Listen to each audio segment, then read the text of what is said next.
sono Franca del gruppo Amici della Montagna di San Giovanni Lupatotto e sono qui per presentarvi la nostra prossima escursione che si terrà domenica 27 ottobre.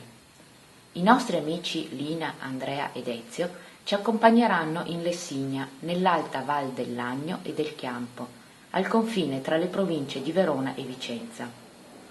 La partenza è prevista per le 7:15 dal piazzale antistante le Poste di San Giovanni Lupatotto, con destinazione San Bortolo delle Montagne, da dove inizierà la nostra passeggiata percorrendo stradine e mulattiere di campagna, attraversando casolari e antiche contrade, dove l'orologio del tempo sembra scorrere a velocità ridotta.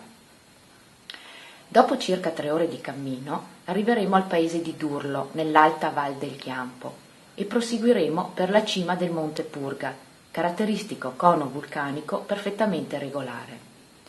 Qui ci fermeremo per la sosta pranzo al Sacco, per poi ridiscendere, questa volta sul versante veronese della montagna, fino a raggiungere la contrada di Gaiga e poi il parcheggio da dove siamo partiti.